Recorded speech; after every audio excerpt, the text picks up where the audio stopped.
Over time, I think I am slowly maturing into recognizing that there are things out of my control, things that will happen, that won't go according to plan, that don't feel good. Good, bad, and everything in between, the food we eat changes our lives and the land around us. Learn and be inspired by stories of food, people, and the land we all share as we explore how food transforms. This is Alex McKiernan coming to you from the farm store at Shadowbrook Farms, just outside of Lincoln, Nebraska, where I'm joined here by my good friend and neighbor, Kevin Loth, in the flesh. Kevin and his wife, Sharuth von Buzikum, own Shadowbrook Farms and Dutch Girl Creamery, where they grow vegetables, raise and milk goats, make goat cheese right here in this building. They keep chickens and pigs, and they sell it all through their CSA at farmers markets, restaurants, and in grocery stores in Lincoln and Omaha. And they've done it for the last 30 years, since 1996, which is truly impressive because this is a ton of work. Kevin, thanks for hosting me this morning. Well, thank you, Alex. Thanks for having me, and I'm glad that you could make it out to the farm this morning on this beautiful morning after a nice inch of rain. We got a nice rain. It was a little windy. I saw things knocked down here. I picked up a flat on the way here, but such is life. You know, we move on. We move on. We're troubleshooters and problem solvers. That's right. So you, like Chloe and myself, didn't grow up farming. What attracted you to this world? You know, I was looking for something to do with my life. You're 20-something, and people go to college, pick a vocation, get a degree, go on to find a meaningful job that pays some money. I wasn't finding the groove. I was looking for something that meant something to me, that I felt like it could be a contributor back to society and yet afford me a living. And I ended up having a great experience at the University of California in an apprenticeship program in ecological horticulture, which really paved the way. I was surrounded by a lot of passionate people that were passionate about food and food production and sustainability. And that was where it all began, and it really hit a mark with me. That was at Santa Cruz. Is that program still going? It is still going. It's called the UC Center for Sustainable Food Systems now. They put a big old long acronym to it. It was just called the UC Farm and Garden Program when I was there. That's cool. Afford you a sustainable living or something along those lines, what you said. Maybe we'll come back to the financial aspect of farming. There is that, yeah. So at some point in the past, I know Shadowbrook Farms was certified organic. You have on your website, you talk about sustainable growing. You and I in conversations have had used the word regenerative. What do all those words mean? Boy, there's a lot of them, and they move around and they change, and what's in vogue and what's popular. We have a logo that's still on our bags. There's one sitting over on the shelf there. It was one of the early ones before we were certified organic. Right. But in transition to and going through the paperwork to become certified organic, we chose the term earth-friendly produce. I love that. I think it's great. And you know what? We're revisiting that now because we're rebranding our logo to be more inclusive of the dairy side of the operation, which we weren't at that point in time. We didn't have dairy goats and we didn't have a creamery.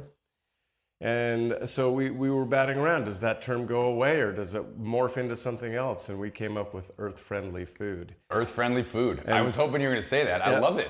You guys nailed it. Yeah, and so we're on it. And so all of these other terms that have come and gone over time, even people have complained about the loss of meaning to organic. You know, is it a trustworthy term anymore? Right. And regenerative and sustainable, even local has been contorted into meaning, you know, a 7-state region. You know, if it can get here on a truck within 12 hours, it's pretty local. Right. And so what does it mean? Yeah. Right. Earth-friendly produce, earth-friendly food, that means something to you guys. That's what's important. It does. And I think it means a lot to our customers too. And it's very important to me in our branding that we don't sound pretentious either, because I've also been a little uncomfortable with saying, yeah, I'm a sustainable farmer. Right. I feel like I put a lot of effort into being sustainable. Yeah. And the whole concept of farming in a way that preserves the opportunity for those that come after me. You know, that is a huge aspect of sustainable that I think, you know, probably our customers, you know, folks who really want to support small scale, local sustainable, organic, regenerative, whatever word you want to put to it.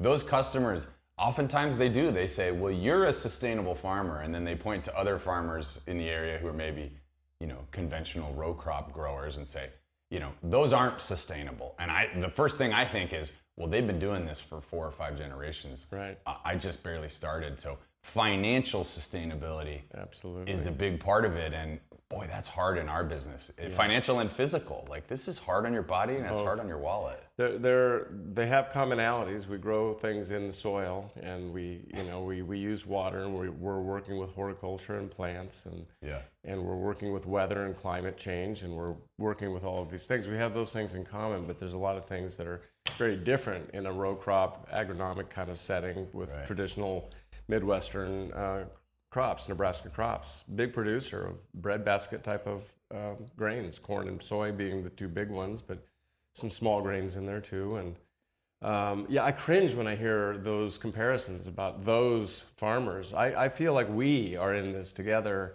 all of us, and I've seen a really dramatic and impressive shift that has, I think, been inspired to some degree by the forerunners of people that were following an organic path, but maybe they weren't organic, but they were cover cropping, and they were green manuring, and they were crop rotating, and they were putting in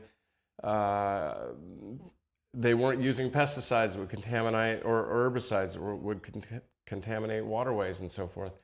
But a lot of that kind of farming has influenced scalable row crop agronomic type of farmers. Yeah. And now we see huge acreage going into green cover crops as part of the rotation and overseeding, so that when the corn comes off, there's already something there. Yeah. The ability to keep the soil covered, and that is happening with people that are deemed as those that are not sustainable. And there's a huge move, and that's exciting. I agree, and I think it's interesting. You hear a lot of discussion these days in the conventional commodity row crop, what a lot of folks would call corporate farmers, that conventional world. They talk a lot about soil biology and active soil health and all these things. That comes right out of organic discussions, and because that's all about a healthy living soil. And we've made these changes in agriculture that have become conventional and mainstream.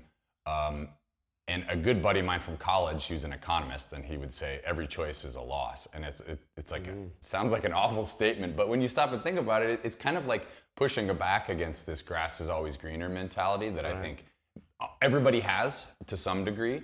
And this idea that this chemical or this new technology will solve all of our problems. It will solve some of our problems, and it will create new ones. Every choice is a loss. And so, we've added in chemicals that make it easier on our bodies in the short run. Less weeding, less hand weeding. We've added in, things to fight off pests and insects. Those have downsides, and we're starting to see the cumulative downside in terms of water health and soil health. And I think that those growers get it, but I also feel like those big growers are pretty limited in the choices they can make. Their margins are razor thin, and they don't have a lot of freedom to choose different practices.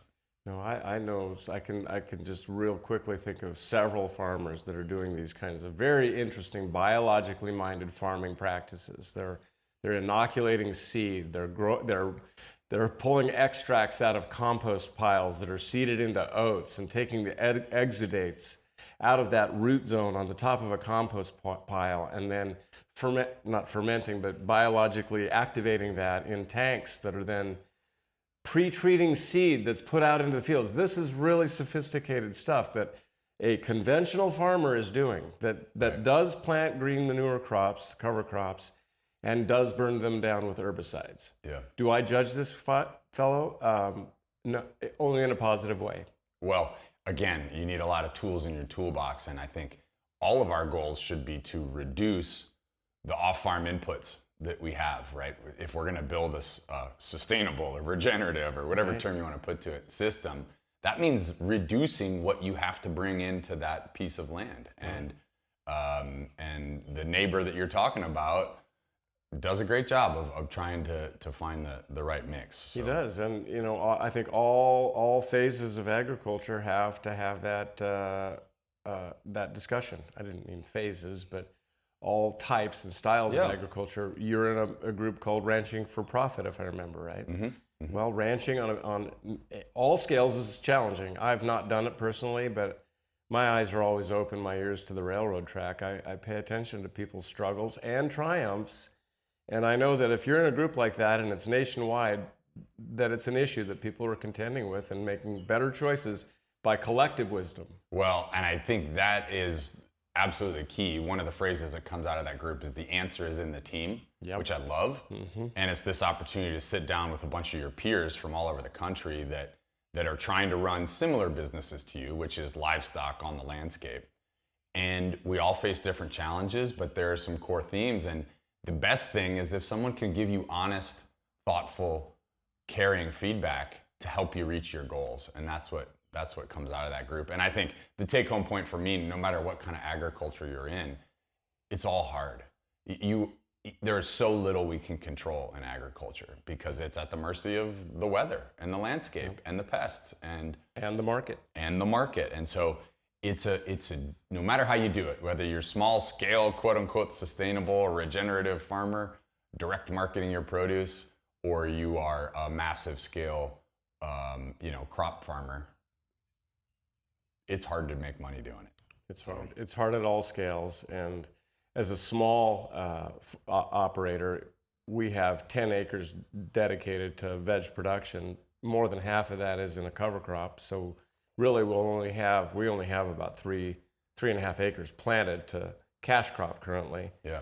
And so we're sophisticated in some ways. We're technology-wise not very sophisticated, and we just don't have the economies of scale that enable us to purchase a carrot harvesting machine that in one fell swoop pulls the carrot, tops the carrot clean because they're growing in the proper soil, harvesting at the proper moisture. Right. So they're dropping into a 2,000-pound bin faster than you can say Jack Russell. Yeah. And the tops are going to the back just like the chaff goes out the back of a combine.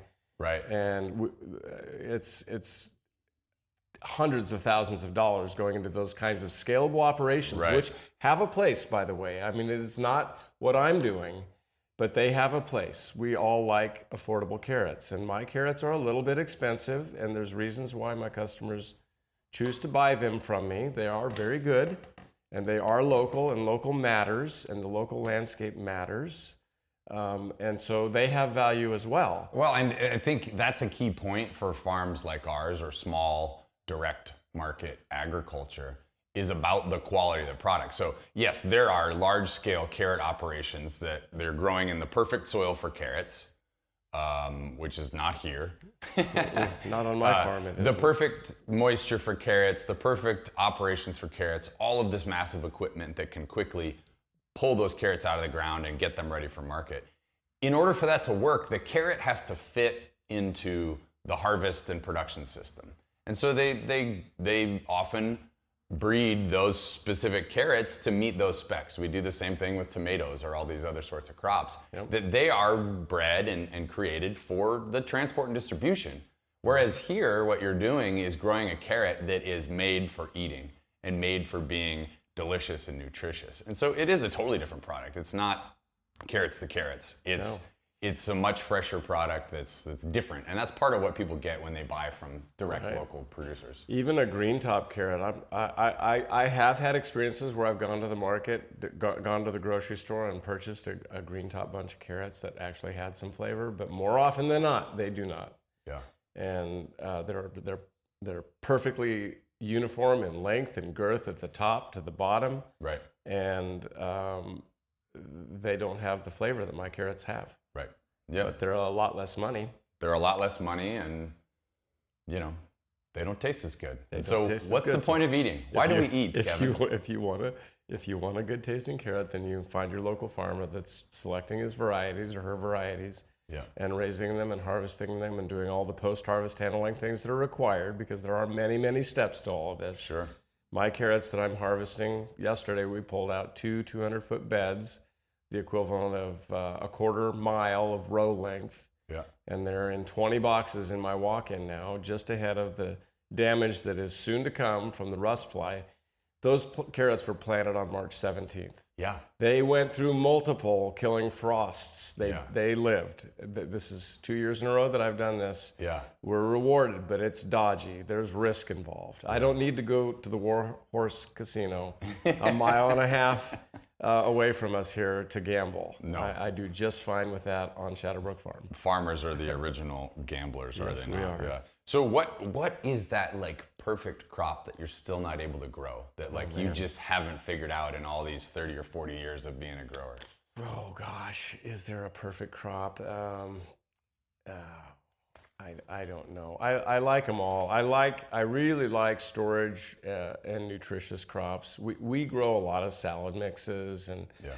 we grow some microgreens and arugula and a bunch of kind of leafy things that have relatively short lifespan. They're nutritious. They have fiber to the diet. You know, there's a lot of great things about leafies. Sure. Cooked and raw, and we do a lot of those, and that's kind of where we developed our name and reputation from the beginning. But I love pulling sweet potatoes out of the room that we held at 55 degrees all winter long after we pulled them out of the ground in early October before they were damaged from the frosts, and washed and dried properly and got them cured out. Right. And they're still with us in June the next year. I love those kinds of crops. I love carrots if they're put up right. We top them, we wash them, we put a fan on them, we dry them till there's no moisture on the skin of the carrot, and then we box them up. Yeah. And we hold them at 36 degrees. And they're wonderful, and they don't lose, if anything, they sweeten. Yeah, they don't lose flavor. That's amazing. They don't lose flavor. You know, you mentioned a lot of crops. There are things that we grow at our farm, just 12 miles down the road. Sure. And I've been in other industries and businesses, and people aren't always as friendly as it seems like us small scale farmers, and maybe all farmers in general are. You know, when we first moved here and were proposing to start a farm that was going to be direct competition to yours, you in truth invited us over for dinner. Chloe was pregnant with our oldest. You let us use your greenhouse for a little while that first year because we didn't have space yet.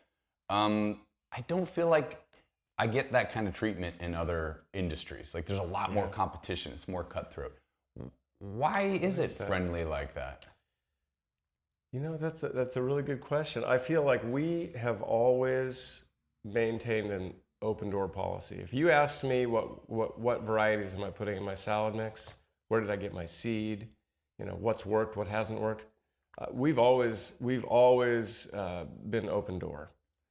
If we know the answer, we're going to give it to you. If you want to come see how we do it, come. You know, that's the way we operate. I think it's a personal choice. Why are we small scale folks doing that? I think because there's a mutual interest in all of us succeeding, because this is hard.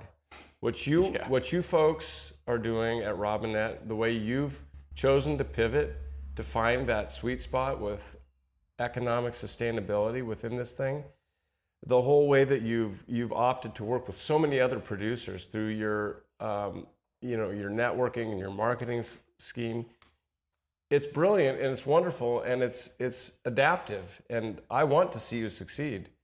In your success, you help me succeed because you now move cheese through your operation. I'm friends with all of my potential competitors. Right. I interface with many of them. We're buying from Picarix, for example. We work with Riley Ranke down in in Gage County. I could name a bunch of names, but we're friends. We've sold goats to people that are starting small homesteading operations. We've bought and traded in product. Occasionally we have a small CSA as well, and if we're a little weak on something or we want to offer sweet corn, we buy it from another farmer that does a good job with it, and we label it as what it is. We want to see each other succeed. I think that's what it is. Yeah. That's why the free exchange of ideas. I think what you said, like, it's hard. I mean, again, there's so much out of our control. The idea of being competitive to the point of trying to exclude someone or limit their success, it almost feels cruel because it's so hard. It is so much hard work.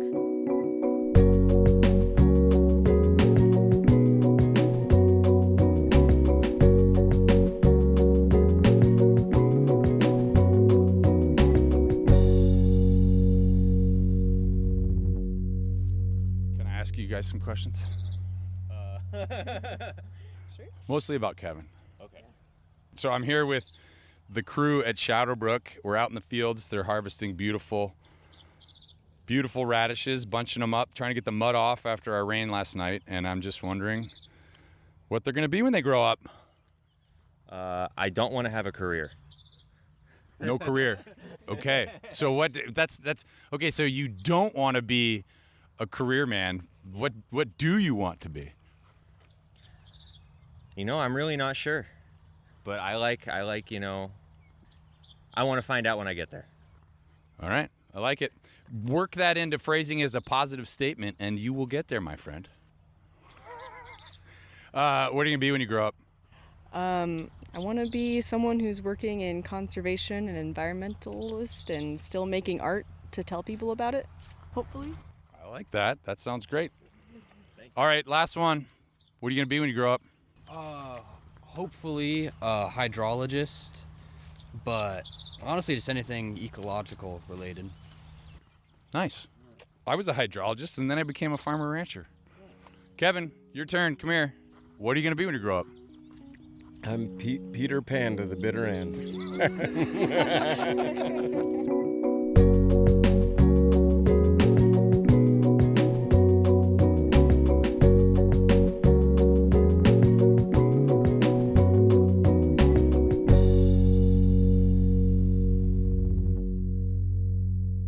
I have really high standards for myself. My mother-in-law says that I'm hard on things.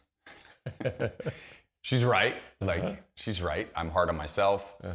No doubt I'm hard on people around me. And this is a double-edged sword.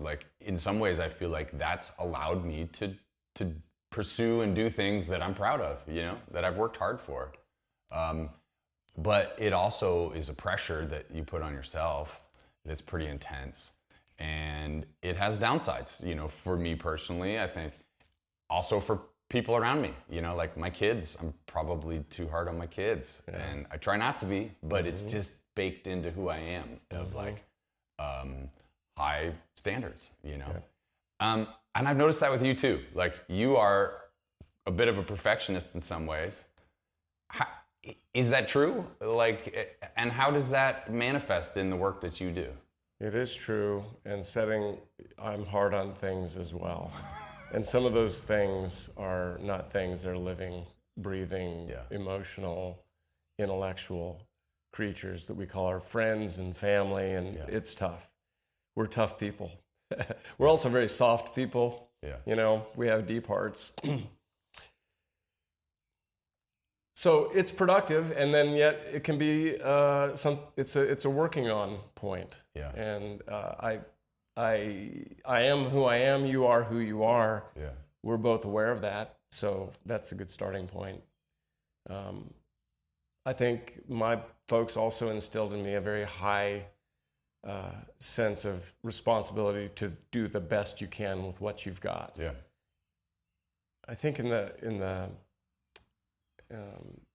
line of following this vocation, this incredibly sophisticated, complicated, multi-tiered operation, over time, I think I am slowly maturing into recognizing that there are things out of my control, things that will happen, that won't go according to plan, that don't feel good. The blame and the self-deprecation. I could have, should have. Mm-hmm. Why didn't I get those other 2 beds of carrots harvested yesterday before this inch of rain? Dang it! And I was gonna prep those sweet potato beds. Why didn't I just push a little harder? I had some time left, Farming teaches us that we have to let those things go and make the next best step. Yeah. It's humbling, but it's rewarding when you get it right. Absolutely. Yeah. Yeah, those shame and blame don't get you anywhere, but they're hard to avoid in my experience. Truly is. Yeah, because even if you do all the right things, and this is back to agriculture again, you can do all the right things and have a bust. Right. Yeah, there was, before I came up here this morning, woke up to a big storm rolling through at about 3:30 this morning and laid there and listened to it. And, you know, we had a little bit of hail at our place, 10 miles south. And I thought, oh man, that storm's hitting harder to the north. And I know Kevin's working real hard on things right now. And I hope they didn't get hail, because you could do it all perfect. Yeah. And be ready to harvest a bunch of beautiful greens Right. and come out in the morning and it's literally gone. Absolutely. And it can be other things too, like we do a certain amount of trellising on tomatoes. You know, we don't just let them flop, and we're not growing in determinants. So we're, you know, we got to get them up out of the dirt. We've got row cover down and drip under that, and we've, you know, trained them to a single liter for a period in their growth, even the outdoor tomatoes. And well, if you do all of those things and you don't quite get them trellised, and they're 18 inches tall and a strong wind will push them over, well, guess what? A strong wind with an inch of rain in 45 minutes will definitely lay them in the dirt. And so we fortunately did push. We saw that coming, and we got 4 200-foot beds of outdoor tomatoes tended to. And I haven't looked at them, but I feel confident that they'll be fine. Yeah. So we got to pat ourselves on the back when, at the risk of spraining our shoulder. You know, you're kind of getting at something there that is tricky for me. Like, I know you are so passionate about the power of agriculture and the power of food to connect people to land. Like, this is our connection. If our customers can see how much work and time and effort and love and care and luck went into bringing this food to their table, I think it really helps people respect this gift we have, this planet and the food that it provides us. And so I'm so passionate. We need people doing that. Sure. But at the same time, I know how hard it is physically and mentally and emotionally and financially. So, like, how do you strike that balance? What do you tell young people about agriculture? Rephrase the question again. With all of that passion for agriculture and farming, as well as the reality of how difficult it is, how do you strike a balance of encouraging young farmers and ranchers versus telling them the reality of how hard it can be? Right.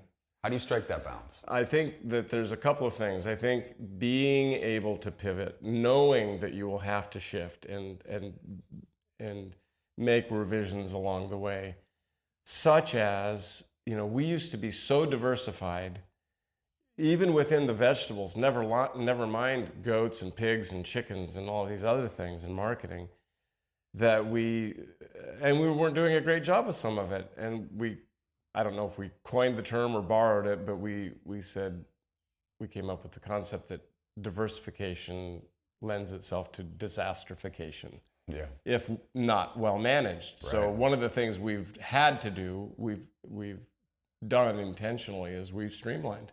We don't grow 7 different kinds of pumpkins. Yeah. We don't grow 12 different kinds of winter squash. Yeah. We pick the ones that we have a higher probability of succeeding. So that's one of the things. We have to be adaptable.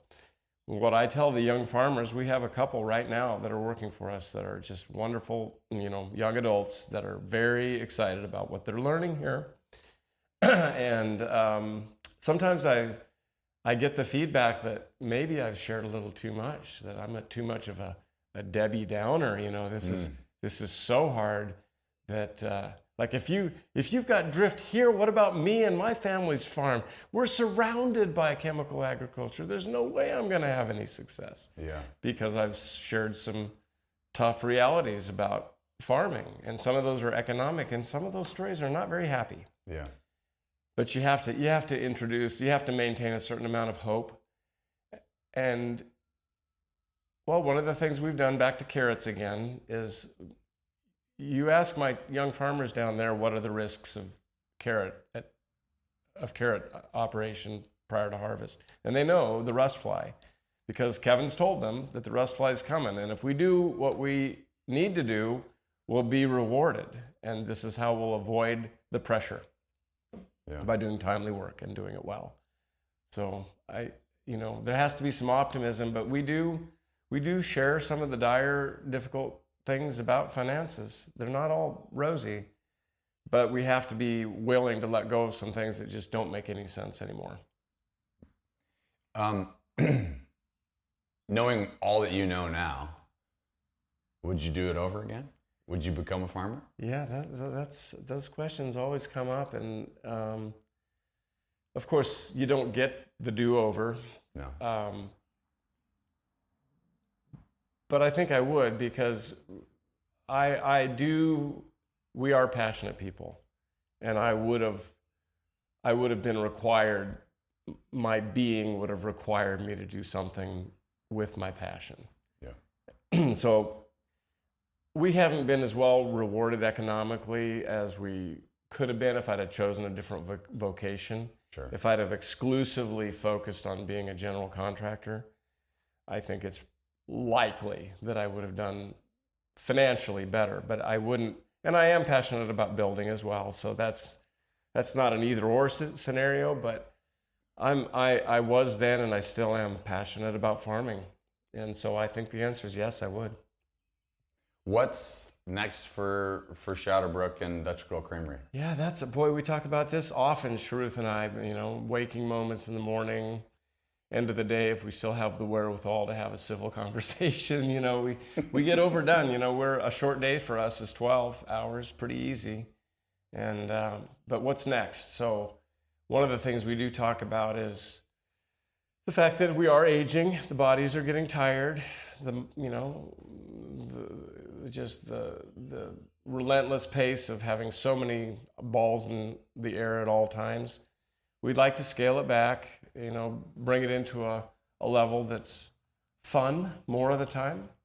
And we both talk a lot about education and outreach, which are some goals that I've had ever since my apprenticeship time at the UC Santa Cruz Farm and Garden program back in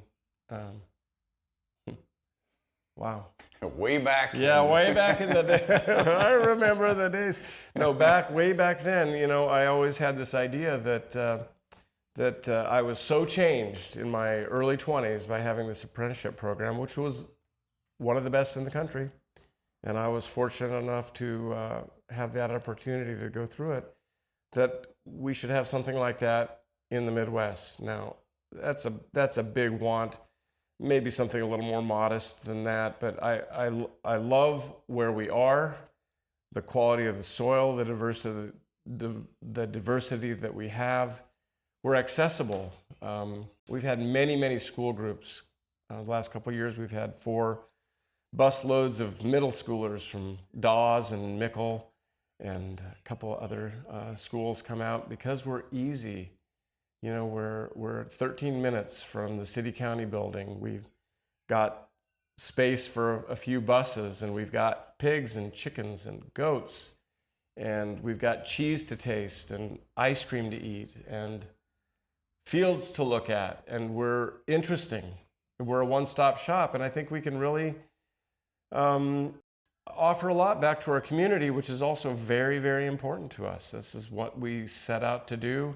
In the early days, we were sort of maybe unrealistically big-headed about the thought that we couldn't fail because we were paving the way. We had to be the inspiration for those that would come behind us. And it was big-headed. And we've humbled a lot from that point. But I do think that we have a lot to offer with our location and with what we do. And we're very, very open also to inclusive thought process and bringing other people into the operation to help us achieve that goal. We've got this beautiful rebuilt creamery building with viewing windows into the place where the cheese and yogurt and gelato are made. And we have the potential to get a really wonderful special use permit that can enable us to have an on-site restaurant. We can do educational things. We have to be compliant with codes, and there's a lot of obstacles between here and there. But that's what I think we'd like to do with And concurrently, we want to still run a for-profit vegetable diversified operation with dairy goats. We're set up. We've got a grade A dairy. We've got some hoop houses and an irrigation system set up and some great soil. Why not? Why not? Yeah. Full speed ahead. Well, you know, Kevin, you and I have been friends for a good number of years, and we've shared some intense moments and hard discussions, and I think we've both supported each other through a lot of challenge, and I really appreciate you. You're a good friend and a good man. I really appreciate you too, Alex. Food transforms everything around us. If you like what you heard today, please subscribe, post glowing reviews, and tell your friends. Visit robinettefarms.com today for food and info. Join us next time, and remember, food is a gift. Enjoy it.